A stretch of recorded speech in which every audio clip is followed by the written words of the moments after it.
ആദ്യം ഡോക്ടർ ഗോപകുമാർ 10 വർഷം ഭരണത്തിലിരുന്ന LDF-ഉം 10 വർഷം പ്രതിപക്ഷത്തിരുന്ന UDF-ഉം നേർക്കുനേർ ഏറ്റുമുട്ടുന്ന തെരഞ്ഞെടുപ്പാണ്.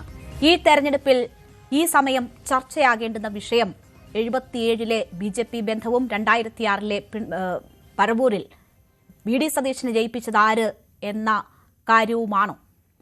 ഒരിക്കലുമല്ല. എത്രയോ നല്ല വിഷയങ്ങൾ കിടക്കുന്നു. 10 വർഷം ഭരിച്ചൊരു ഗവൺമെൻറ്റിനെ വിലയിരുത്താൻ പറ്റിയൊരവസരമാണ്. നിർഭാഗ്യവശാൽ പ്രകടന പത്രികകൾ തയ്യാറായിട്ടില്ല. ഇനി അത് അവതരിപ്പിക്കുമെന്ന് പ്രതീക്ഷിക്കുന്നില്ല. എന്നാൽ വിഷയത്തിന് ഒരു ദാരിദ്ര്യവുമില്ല.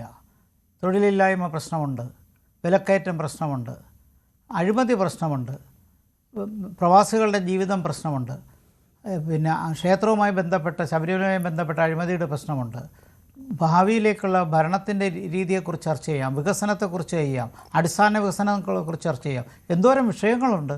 അതെല്ലാം മാറി ഇങ്ങനെ ഒരു വിഷയത്തിലേക്ക് കൊണ്ടെത്തിക്കുന്നത് രണ്ടു കൂട്ടരും, അത് ആദ്യം വെടിപൊട്ടിച്ചത് UDF-ൻ്റെ ഭാഗത്ത് നിന്നാണെങ്കിൽ LDF അതിന് മറുപടി കൊടുക്കുകയാണ്. അപ്പോൾ അതിൻ്റെ പിന്നിലൊരു ഉദ്ദേശമുണ്ടെന്ന് എനിക്ക് തോന്നുന്നു വാസ്തവത്തിൽ. കാരണം അങ്ങനെ RSSനെയും BJP-യുമായിട്ട് ഡീലുണ്ട് എന്ന് LDF-നെ ആക്ഷേപിക്കുമ്പോൾ അത് ഗുണം കിട്ടുന്നത് UDF-ന് ഒരു പക്ഷേ ന്യൂനപക്ഷ വോട്ടുകൾ കൺസോളിഡേറ്റ് ചെയ്യാൻ കഴിയുമെന്നുള്ള പ്രതീക്ഷയിലാണോ?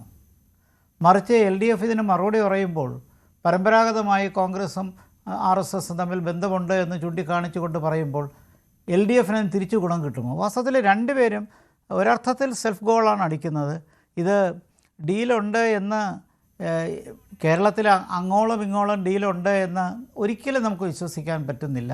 അതേസമയം വളരെ മൈക്രോ ആയിട്ട് 1-2 മണ്ഡലങ്ങളിലോ വല്ലതും നടക്കുന്നുണ്ടോ എന്ന് നമുക്ക് അറിയാനും കഴിയുന്നില്ല. പക്ഷേ എൻ്റെ ഒരു അഭിപ്രായത്തിൽ ഈ ഡീൽ വിഷയം യഥാർത്ഥ വിഷയങ്ങളിൽ നിന്ന് മാറിപ്പോവുകയാണെന്നുള്ള ഒരു വിമർശനമാണ് എനിക്കുള്ളത്.